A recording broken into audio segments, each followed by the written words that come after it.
My fiancée said her best friend didn't like me, told me to fix things with him when I went to his house. I found her underwear in there. I've always believed that every relationship has a few odd third wheels, friends, coworkers, exes who somehow never quite leave the orbit. For Haley, that person was Travis. He was her so-called best friend, the guy who knew her before she met me, who always seemed to have a seat at our table and a reason to text her after midnight. At first, I ignored it. He was cocky but harmless, or so I thought. Haley and I had been engaged for 6 months, living in a 2-bedroom apartment just outside of Austin. The wedding planning was in full swing. Venues, catering, flowers, all things she handled with her PR precision. She was good at her job, charming, quick, and always in control of how things looked. I was the quieter one, the software engineer who preferred logic over drama. But I'd started to notice small shifts in her tone lately. Snappy replies, unnecessary tension. Travis, meanwhile, had gone from being the overly friendly best friend to the cold shadow in the room. He'd stopped making eye contact when we were all out together, avoided small talk, even rolled his eyes when I tried to joke around. It was weird, but every time I mentioned it, Haley brushed it off. He just thinks you don't like him, she said one evening, crossing her arms. He's been through a lot lately, okay? You could at least try to make an effort.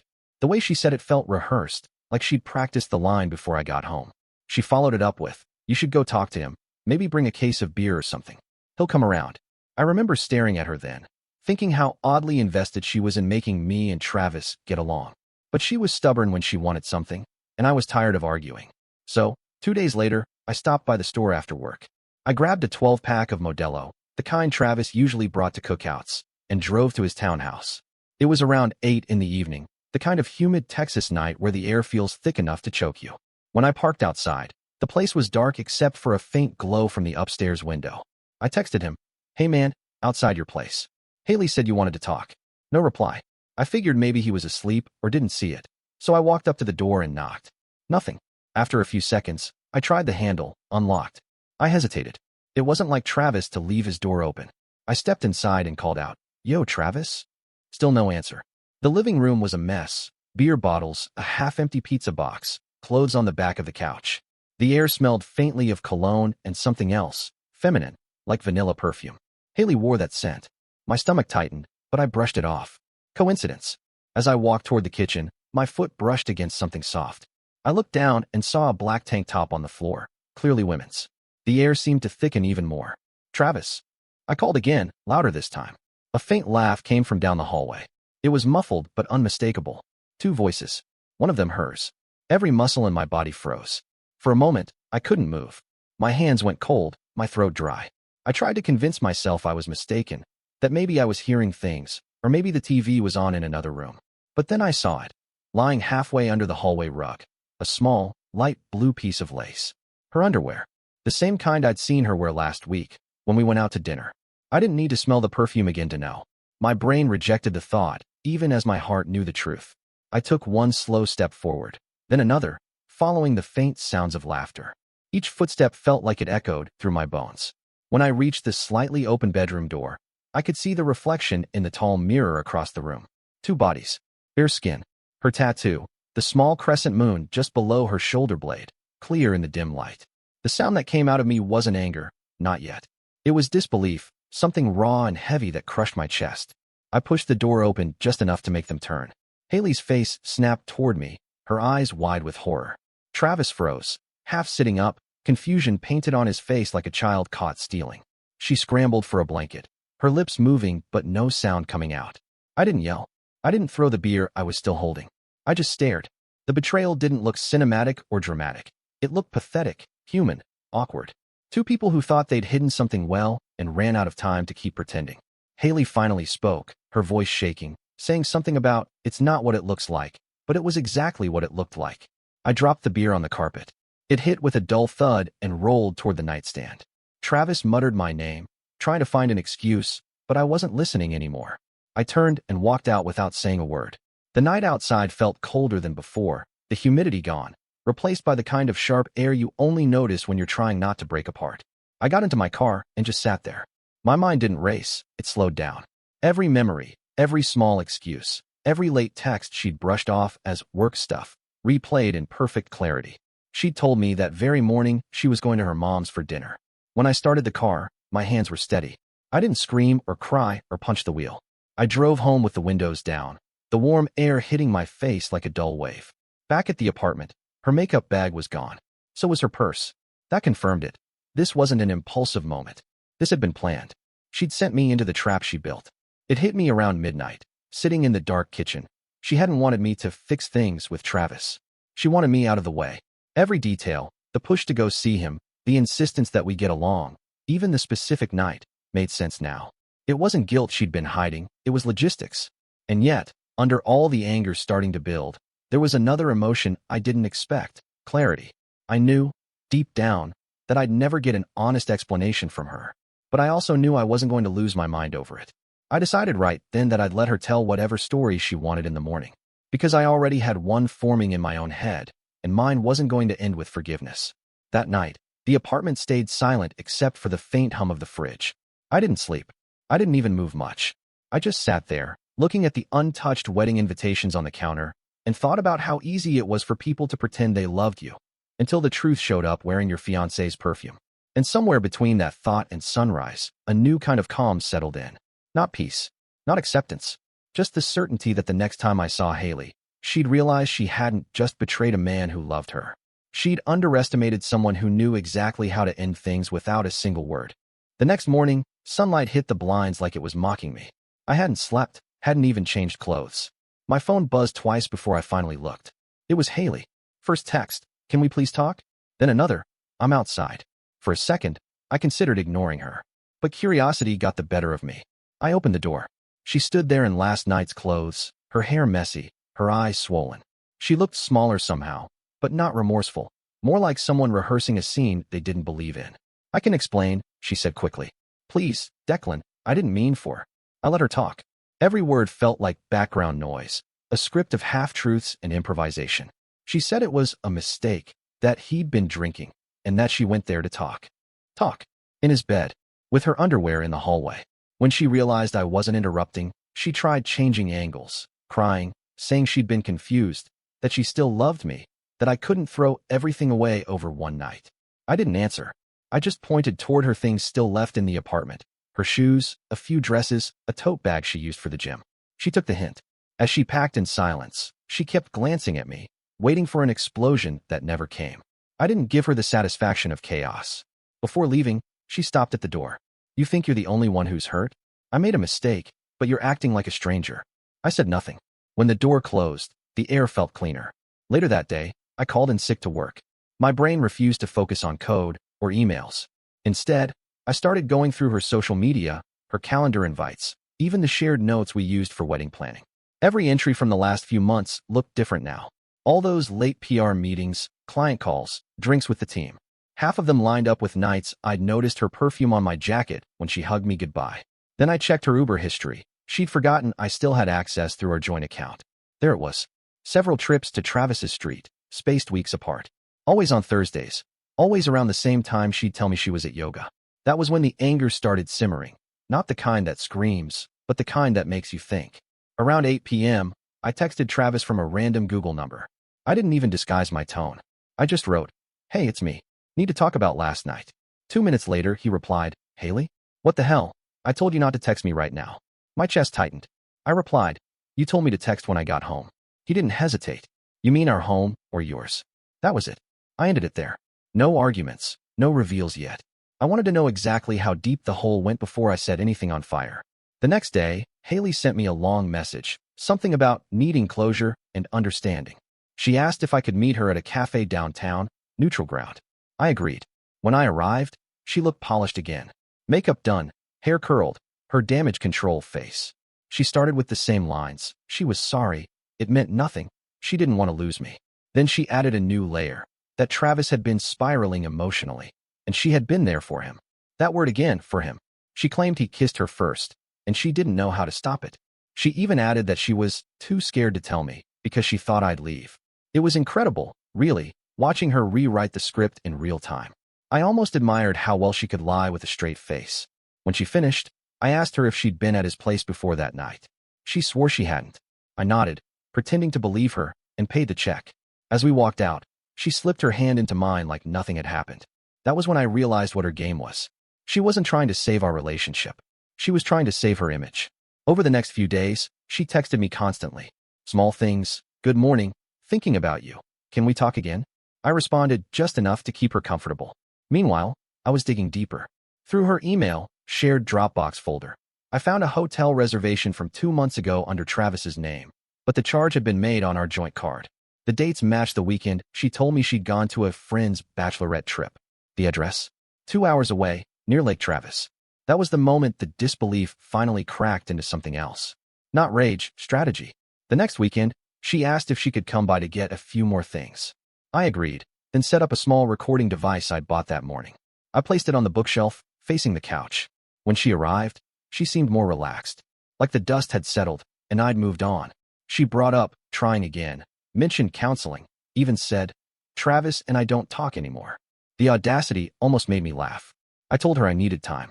She nodded, pretended to understand, then went to grab a few items from the bedroom. I used that moment to transfer her latest phone backup from the shared cloud. I didn't need to break any laws, just log in through her own linked laptop. By the time she left, I already had access to her messages, photos, and app data. That night, I scrolled through hundreds of texts. It wasn't just one night. It had been happening for months. Conversations about sneaking around, about how to keep Declan from noticing. Even a few lines where she said marrying me would make things easier for now. They talked about the money. The house down payment my parents had offered to match as a wedding gift. The savings account we were building together. She had written, "Once the wedding's over, he'll relax. We'll figure it out." Figure what out? That she was planning to stay married, but keep Travis as her backup plan. I stopped reading around midnight. I couldn't stomach it anymore. But I wasn't going to confront her with screenshots. That would only give her a way to twist the story again. I needed something bigger, something that wouldn't let her explain her way out. The next morning, I made one call, to Travis. He didn't recognize my voice at first. I kept it casual, said I was calling from a number I used for work. I told him Haley had confessed everything, that she'd told me about how long it had been going on. He laughed nervously, trying to downplay it, then said, "Wait, what exactly did she tell you?" I told him, "Enough to know you weren't just a one-time mistake." There was silence. Then he said something that made my jaw clench. "She told me she'd handle it, man. Said you wouldn't find out until after the wedding." After the wedding. I ended the call without another word. My pulse was calm, steady, because at that point, the story wasn't about heartbreak anymore. It was about precision. If she wanted to play perfect in front of her family, if she wanted everyone to think she was the devoted fiancée while she built her escape plan behind my back, then fine. I'd give her the performance she wanted. Only this time, I'd write the ending myself. When Haley texted later that night saying, "Maybe we can have dinner with my parents soon, show them we're okay," I replied, "That's a great idea. Let's do it this weekend."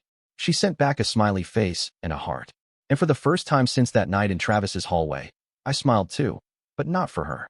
Haley's idea of dinner with my parents was exactly what I'd been waiting for. A carefully lit stage. She wanted to prove that everything between us was fixed, that the perfect couple everyone adored was back on track. She probably thought her charm would smooth things over. What she didn't know was that she'd invited herself straight into her own collapse. For 3 days before that dinner, I prepared everything. I wasn't impulsive, not like Travis. Every move had to be clean, deliberate, and beyond denial. I organized everything I'd gathered. The messages, the Uber rides, the hotel booking, even her recorded conversations with him about how to make sure Declan doesn't get suspicious.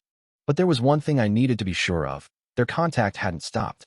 I had access to her phone backups, so I monitored her messages through the cloud. Sure enough, she was still texting Travis. Their tone had shifted, though. Less playful, more anxious. She told him I was starting to act normal again, and that she might be able to salvage this. He told her to stay calm and let him think it's fine. They both underestimated the quiet. Silence makes liars think they're safe. The day before the dinner, I stopped by an electronics shop on my lunch break and bought a small audio recorder that looked like a USB stick. I transferred some of their most damning messages onto it. Her promising to marry Declan for now, and Travis agreeing to lay low until after the honeymoon. I didn't need to add commentary. Their own words would do the work. Saturday evening came fast. Haley arrived at my apartment first, all dressed up, bright smile, soft perfume. She acted like the past week had been erased, chatting about the dinner like we were a team again. I let her talk the whole drive.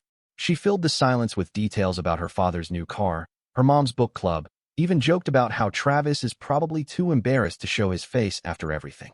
I almost laughed at that. When we got to her parents' house, everything looked staged for comfort. Her mom hugged me warmly, clearly relieved to see us doing better. Her dad was more reserved but polite. The dining table was already set: roast chicken, salad, wine. It smelled like nostalgia. Halfway through the meal, the conversation turned toward the wedding. Her father asked if we'd picked a date for the final fitting. Haley smiled and said, "Next week. Everything's finally coming together." That was my cue. I reached into my jacket pocket and pulled out the USB. "Actually," I said calmly, "before we talk about the wedding, there's something I need everyone to hear." Haley froze. Her mother's fork stopped midair. "What's that?" her father asked. "Just something I think will explain everything." I connected the USB to the small Bluetooth speaker her dad used for music nights. A faint click, then static. And then Haley's voice, crystal clear. "Once the wedding's over, he'll relax. We'll figure it out." The room went still. Then Travis's voice followed, smug and careless. "You sure he's that dumb? He'll notice eventually." "He won't. I know how to keep him calm. Just let me handle it." No one spoke. The air in that dining room felt heavy, charged with disbelief and disgust. Haley's eyes darted toward me, pleading, then toward her parents. That's taken out of context," she stammered. Her father's face had gone pale. "Out of context," he repeated quietly. I didn't need to add anything. I simply looked at him, then at the USB. "There's more, but I think this is enough." Haley's mother put her napkin down, trembling. "Haley, please tell me this isn't real." Haley tried to speak, but the words came out broken, tangled between tears and excuses. She said I'd invaded her privacy, that I'd twisted everything. Then she turned on me fully, her voice rising, desperation finally cutting through her polished act. "You're not innocent either. You ignored me for months, Declan. I needed attention. Her father slammed his hand against the table. "Enough." The sound silenced everything. He leaned back in his chair, staring at his daughter like he didn't recognize her. "Do you understand what you've done? To him? To yourself? To this family?" Haley tried to reach for her mother, but her mother stood and walked out of the room in tears. I didn't gloat. There was no satisfaction in it, just a clean, cold finality. I picked up the USB, pocketed it, and stood. "I'm sorry for the mess this caused. I thought it was better you heard it directly." Haley grabbed my arm, crying now for real, saying we could fix this privately. Her mascara was streaking, her voice breaking into pieces. But her father stepped between us. "No, Haley," he said. "You've done enough." She looked at him like she'd just lost her last ally. When I left the house, the night air hit me like a reset. I didn't look back. I drove home without music. My hands didn't shake once. It was done. The next morning, my phone was full of messages, missed calls from Haley, voicemails from her begging for a chance to explain, texts saying, "You've ruined my life," followed by, "Please, I love you." I didn't reply. By noon, her sister texted me. "She's staying with me for now. Dad canceled the wedding payments. You should probably block her for a while." I did, but the story didn't stay quiet. Someone from Haley's office must have found out. Maybe her mom told a friend who told another. Within a week, whispers started spreading through her workplace. I heard through a mutual acquaintance that she'd been asked to take a temporary leave to sort things out. Travis's gym, meanwhile, started losing members. Turns out cheating on your best client's fiancé isn't great for business when screenshots float around town. Neither of them could figure out how it had leaked, but I hadn't said a word. I didn't need to. Information always finds the person it's meant to reach. Haley tried once more to see me, showing up outside my apartment building late one night. I saw her through the glass door, wet hair, shaking hands, eyes red from crying. I didn't open the door. She stood there for a long time, maybe half an hour, before finally walking away. That was the last time I saw her in person. I'd expected the anger to linger, but instead, it felt like someone had pulled a weight off my chest. There were moments of quiet relief, even humor at the absurdity of it all. How predictable people can be when they think they're smarter than everyone else. A week later, I stopped by a lawyer's office to formally dissolve our engagement contract.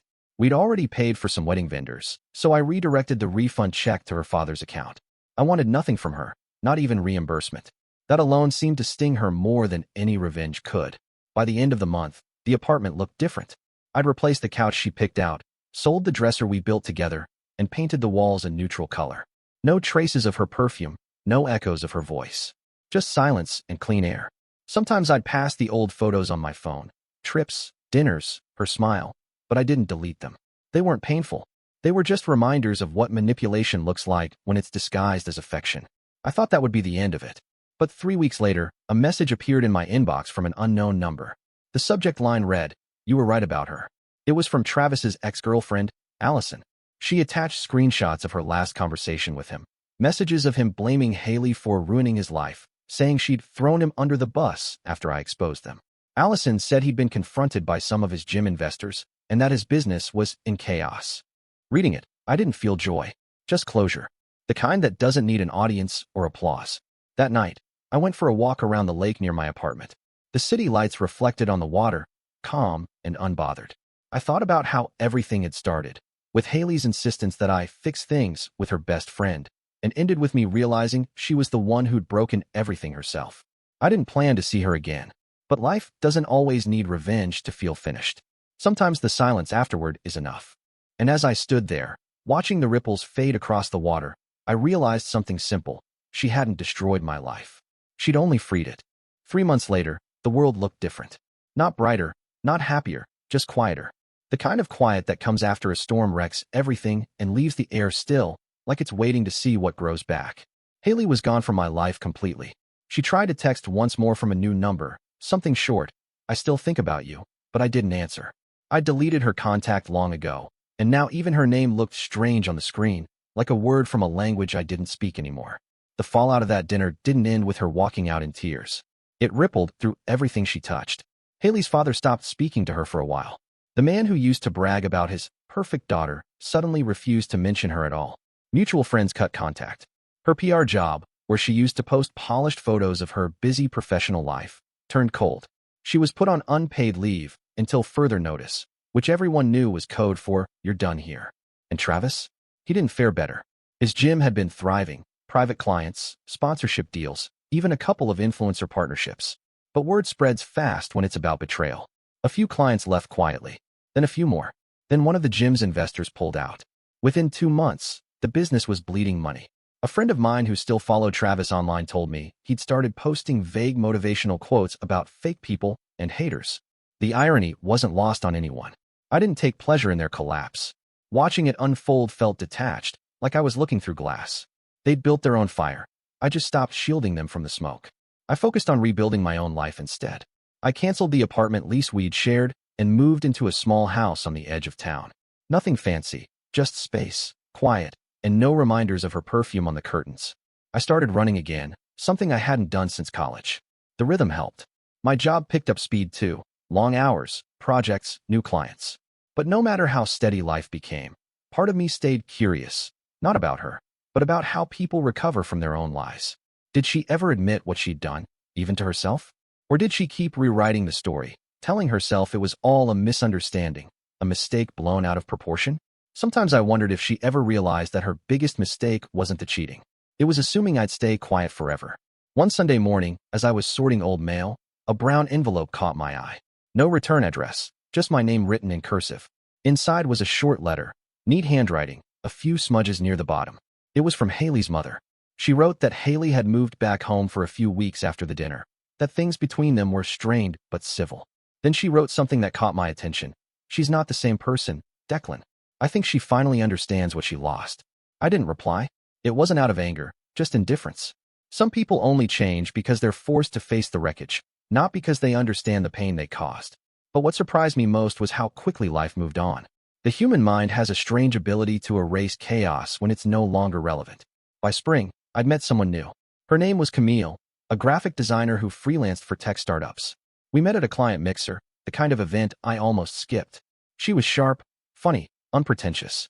The first time we talked, she told me about her failed engagement years ago, how she'd rebuilt everything from scratch and learned to be comfortable alone. It wasn't a sob story. It was honesty, plain and unsentimental. For weeks, we just talked. Coffee runs, shared playlists, small jokes over Slack during work. She never pried about my past, never asked why I seemed so composed about heartbreak. Maybe she saw it in my eyes, that kind of quiet you can't fake. When she eventually came over, my house still looked bare. She glanced around and smiled, saying it looked peaceful, which was her polite way of saying empty. But she didn't fill the silence with noise. She just sat next to me, drank her tea, and let the quiet stay. That's when I realized how different it felt.